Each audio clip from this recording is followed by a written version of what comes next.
You are listening to the I Choose My Best Life podcast with Dr. Saundra Dalton-Smith, a show that is dedicated to helping you live fully, love boldly, and rest intentionally.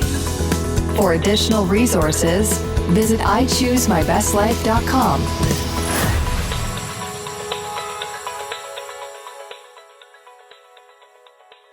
Have you ever wondered what it feels like to be truly seen and deeply loved, to be able to step into the fullness of your identity, the parts of you that you know and the parts of you you have yet to experience? In my new book, Being Fully Known, The Joyful Satisfaction of Beholding, Becoming, and Belonging, we dive deep into these topics. It's an invitation to experience just that, the joy of finding out who God says you are that maybe you haven't recognized yet. Maybe He felt the Holy Spirit speaking to some part of your heart about something and you're thinking, I couldn't possibly do that. Well, in this book, we are going to dive deep into your I could nevers.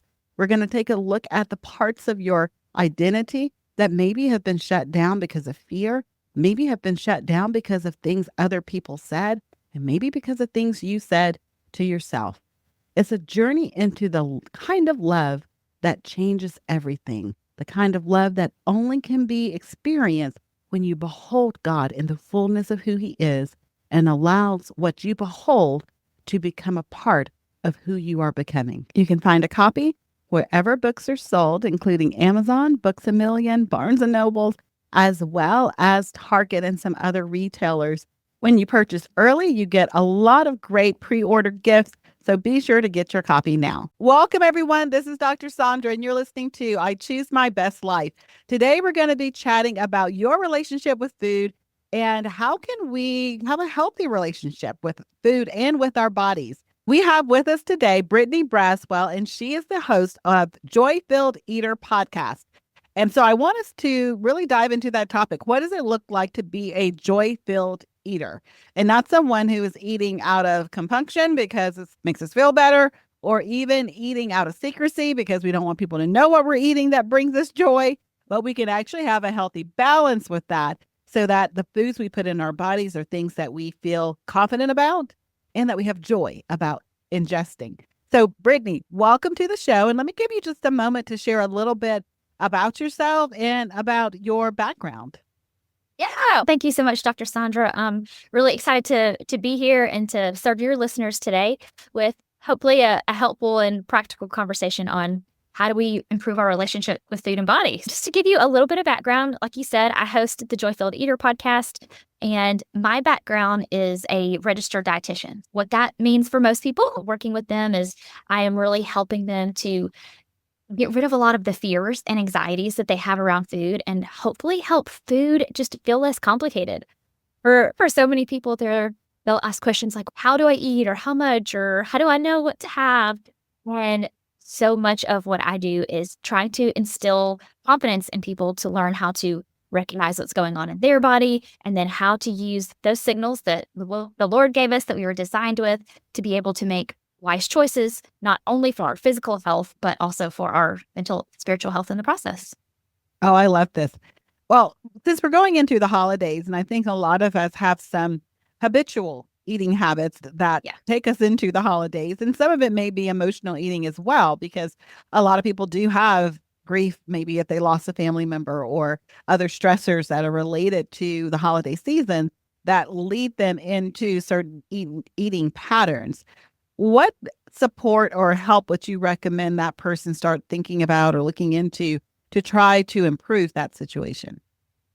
Yeah, so I have a little bit of an interesting take, I think, when it comes to emotional eating. And number one, it is a lot of what I work on with my clients is that, yes, when we experience really difficult or especially uncomfortable emotions, we want to seek to have that need met. And there's a lot of different needs we might be trying to meet. Maybe it's safety, maybe it's comfort, it could be a lot of things. And so eating can be part of the process. It can be okay. It's not to say, hey, if I'm sad or if I'm excited, I shouldn't eat. But we also don't want that to be the default. It could be a tool in the toolbox, but it's not the whole kit and caboodle. So we want to be able to identify, especially moving into holiday season when, well, for a lot of people, there's a lot of excitement and joy and fun. And for others, maybe it's a really hard time. Maybe this is their first holiday without a family member, or maybe there's a lot of stressors going on, and maybe they eat as a way to deal with the stress, or maybe on the opposite end, they withhold and they restrict, and maybe their appetite goes away. So I think it's really important as we go into this kind of season, especially to recognize what needs do I have and how can I get those needs met in a beneficial way without letting food like, without letting food take over the show, right? Without letting it be the thing that we always go to or the thing that we avoid in an attempt to deal with the stressors maybe or the chaos. I think that leads us over into this concept of intuitive eating, because I hear that a lot. It's a bit of a buzz phrase right now, I think, Yeah. in the eating community, so to speak, in the health community. And so I find that when people hear that, it's a hard concept to really comprehend, because I feel like many of us have been conditioned, even through grade school and parents and all the things, to eat on a schedule. So all Yeah. intuition has been removed, and it's like breakfast, lunch, dinner, breakfast, lunch, dinner. And so how do we retrain ourselves into an intuitive eating process? Oh, that's a wonderful question. So I would say with learning how to eat intuitively, and when I say intuitively, I'm talking about recognizing like what is happening in my body and how can I respond to it in an effective way so that I'm not just thinking about my body or thinking about food all the time. We want food to be a part of your day and not a constant focus or distraction. And so when we're learning how to eat intuitively, I think one of the reasons so many people feel confused by it or go, oh, I can't do that, is because they don't have a level of trust with their body, because maybe their internal signals like don't allow them to be intuitive anymore. If we've had certain habits, like maybe eating consistently past the point of fullness, or kind of grazing throughout the day where we don't maybe have a full meal or a substantial snack, or maybe we've been on a dieting cycle back and forth and we've restricted a lot of things, or we're trying to eat less, bodies aren't consistently programmed to give us those hunger cues, those fullness cues, and allow us to do that in a way that actually meets our physical needs.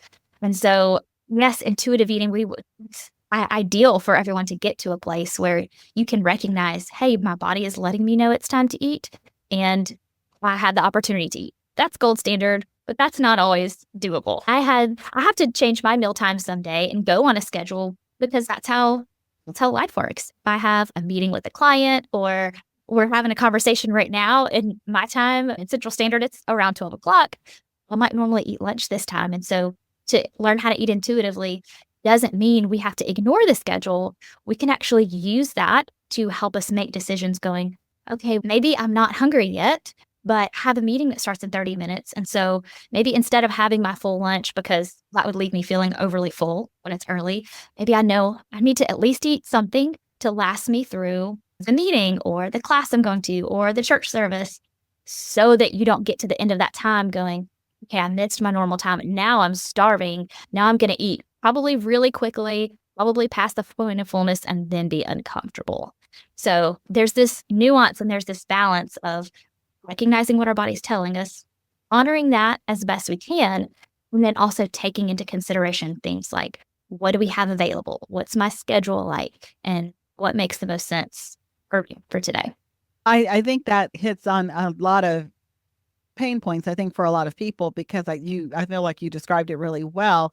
That is the cycle I feel like a lot of people get on, especially with the kind of dieting craze and things that are Yeah. out there, as far as you get on this really high deprivation cycle. And Yeah. then it's almost like a rebound effect where it's, okay, I have no carbs for as long as I can, no carb. Now I want all the carbs. Right. And it gets in this kind of really vicious cycle. How do we begin to break up some of these kind of disordered cycles, as in the standpoint of mentally breaking them up? Because when your brain has been telling you for however many years you've been alive that dieting is the way for weight loss, dieting in the form of like self-deprivation, how do we then change those beliefs within our own mindset? So I think you just asked the $1 million question, Dr. Saundra, because I hear it all the time. which is why one of the very, very first things that I do when I'm working with my clients or students is we start exploring their core beliefs. And so when I say a core belief, I'm talking about what are those things that you believe to be 100% true 100% of the time. Factually, they may not line up, but they're your beliefs, and they are typically going to affect your thoughts and your behaviors and how you perceive yourself and so many things. And so when you've been maybe in that sort of diet mentality, or, hey, I need to eat a certain way or exercise a certain amount to look a certain way or have a certain body composition, we've got to first get back to, okay, what are you believing about yourself or your body that is dictating those choices? And what makes it seem like, hey, these behaviors over here are going to lead me to whatever it is, weight loss or something else. So often we've got to figure out, what do I believe is possible? For the example you mentioned, like with weight loss or with that mentality, if my goal is weight loss, then going, what do I believe is going to be possible in a smaller body size that is not possible right now? Because when we can start asking ourselves that question, it really helps us get more to the root on, okay, weight loss for most people is perceived as this means to an end. It's not really weight loss that somebody might desire. It's, hey, I want to feel more confident. Or, hey, I don't feel like this, like I'm feeling really insecure in my marriage or my physical relationships or whatever it might be. So maybe it's impacting your relationship with your spouse or with your child or whatever it is. And so when we can figure out, again, what's that end goal, that really helps us get back to a better mindset of, okay, can I work towards that goal and put weight loss on the back burner? Which most people hear that and they're like, Brittany, I've got to lose weight to do the thing. Most of the people that I have worked with, when they had this goal of weight loss, and Dr. Saundra, you've heard this from friends or family or clients going, if I lose XYZ amount of weight, that this will make this thing better. And so when we can figure out, when the goal is weight loss, we can't control that. And it becomes this big lofty, okay, I have to do this, but I don't know how. And so the behaviors that lead to it are often going to definitely mess up your mental health and usually your physical health as well. So my encouragement for someone who has a physical or weight-related goal is to say, put that on the back burner and figure out, what are you really hoping that body change will lead to? And can we work on that goal in a way that's not going to destroy your mental health in the process? So like a super quick example, I had a client recently who said, I really want to lose X amount of weight, and my doctor told me I need to. And I said, okay, what does he think is going to happen? What is his goal for asking you to lose weight? And she said, my arthritis is bad and I really need to be more mobile. I said, okay, how would improved mobility help you? And she said, I really want to be able to play on the floor with my grandkids and pick them up and not be so exhausted playing. So like, okay, that's the end goal. What if weight loss wasn't the thing to get you there? Or what if at least that wasn't the focus? Maybe it happens as a side effect. Maybe it doesn't. But the goal was improved mobility and endurance so she could play with her grandkids. So we were able to work on that goal in a much more tangible way, in a much more intentional way, without the shame piece of, hey, the number on the scale didn't change and feel like I failed. I absolutely love this approach because, especially even with the example that you gave, just the connection someone could start to see that, oh, when I have the Oreos, my joints hurt more. When I have the apple, they hurt less. Trying that there is a way of actually being able to see yourself evaluating what's leading to the discomfort or whatever it is that you're trying to improve, without the focus primarily just being on, I can't have the Oreos, or that kind of mindset, which then puts you in a different kind of trap. One of the things that when I heard you talking about this, one of the things that really resonated with me is that I spend a lot of time coaching women who are speakers or who have a desire to really be out there front and center, sharing the truth of God's word with people.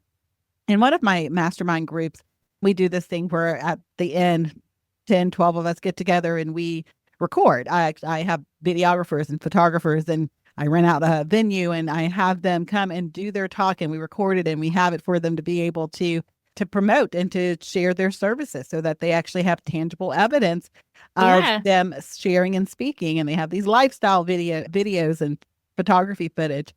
One of the things that I find with these women is that as much work as they and as gifted as they may be in their calling, there's this desire to hide because of their body.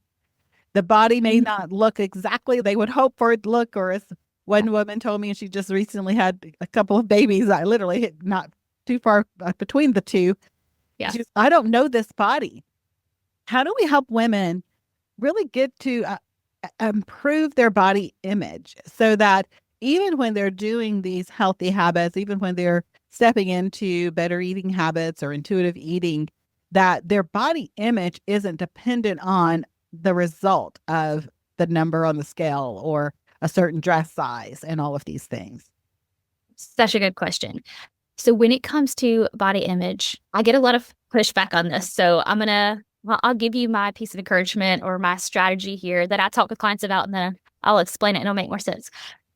But the other like hot button phrase, I guess, that I hear a lot is, oh, we just got to focus on body positivity.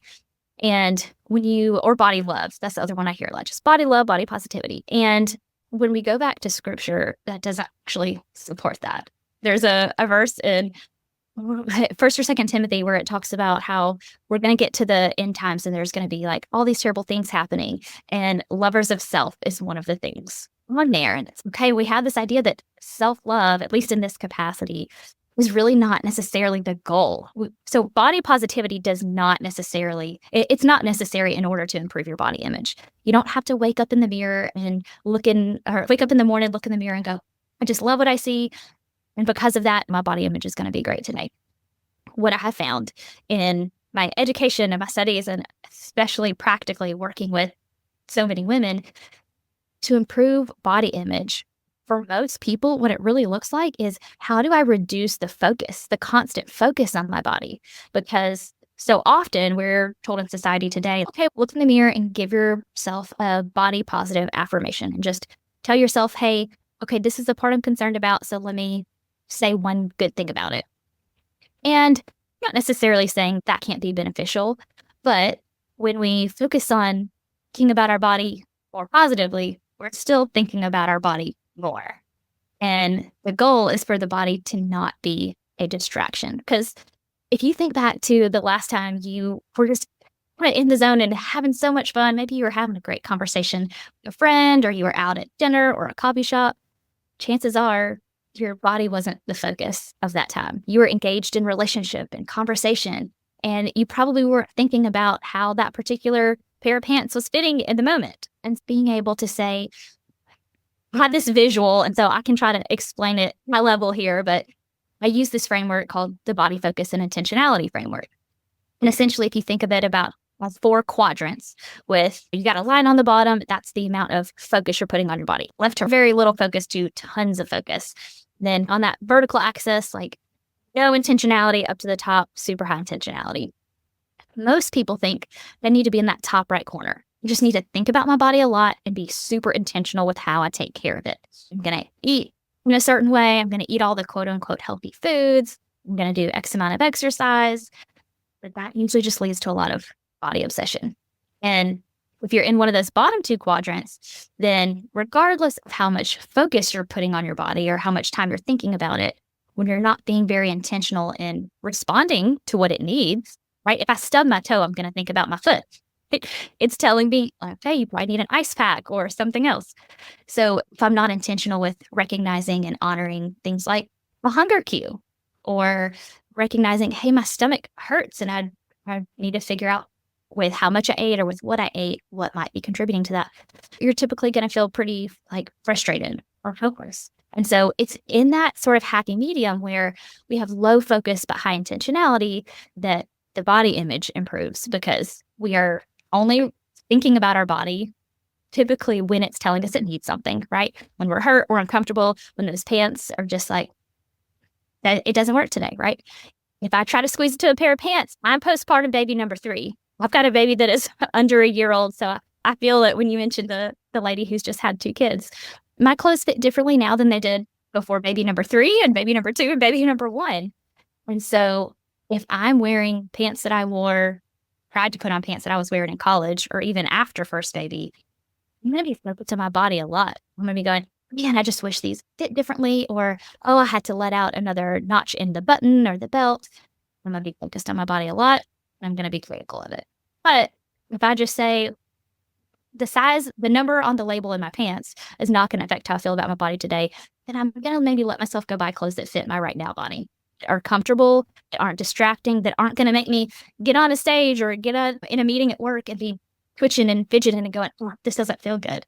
So when we can choose clothes from a practical standpoint, you mentioned like your speakers, right? If one of your speakers gets on stage and isn't wearing clothes that are comfortable and she's constantly distracted thinking about her body, she's not going to be presenting herself the same way. She's not going to be able to serve the people around her and help.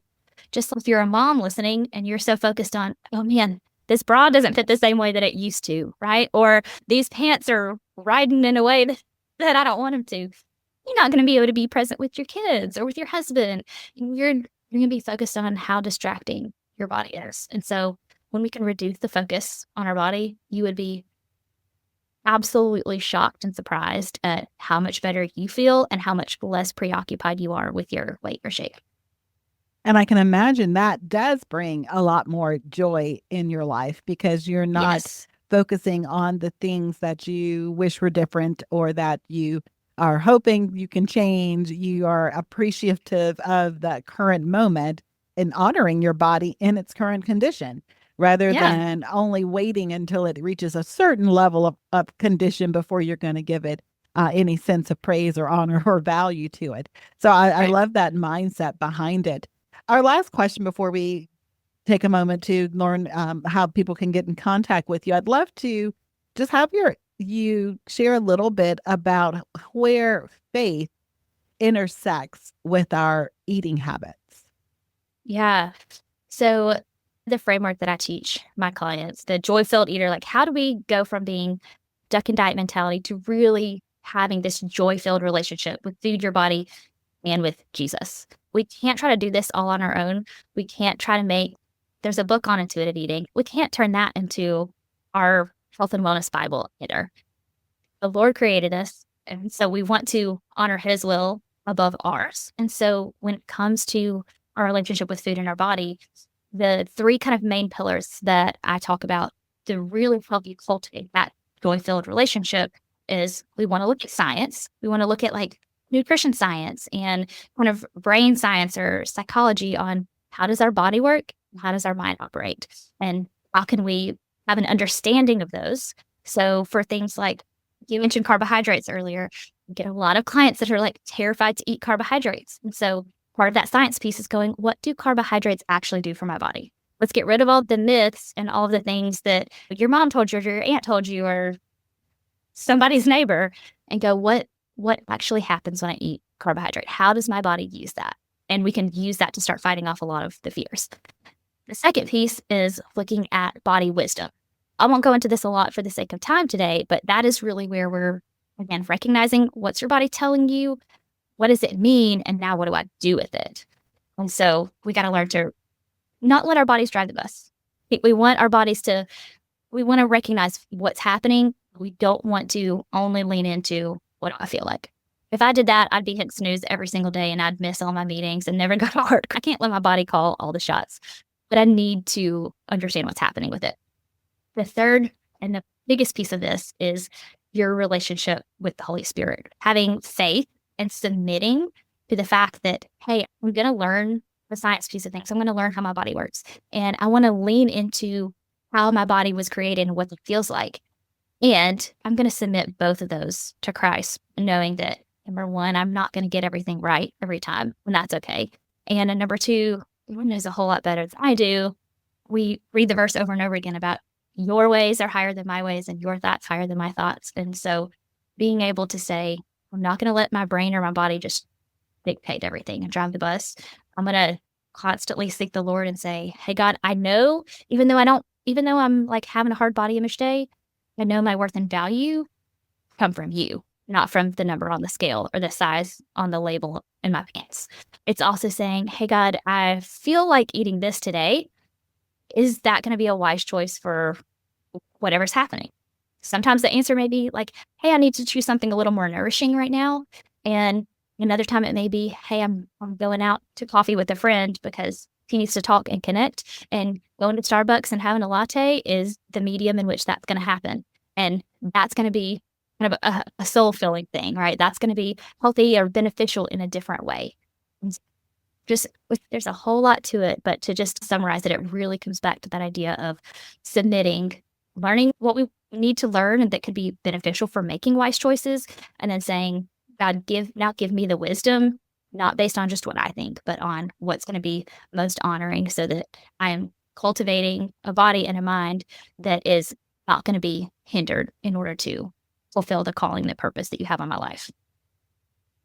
We've been chatting with Brittany Braswell. She is the host of the Joy-Filled Eater podcast. And Brittany, I want to make sure people know how to connect with you and to know a little bit more about your services, because as we go into the holidays, a lot of people going into the first of the year also start really thinking about the changes that they may need to start making to be healthier in the new year. So what are some of the services that you offer and different ways people can connect with you?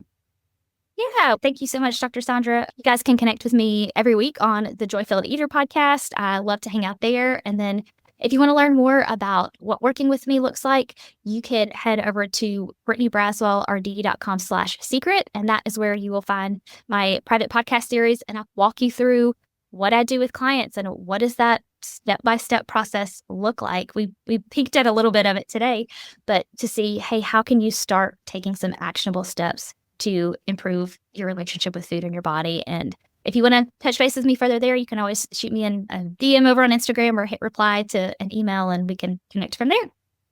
Excellent. And we will link to her website as well as to her podcast so that you guys can be able to connect and start your Joy-Filled Eater journey. Until next time, everyone, live fully, love boldly, and rest intentionally.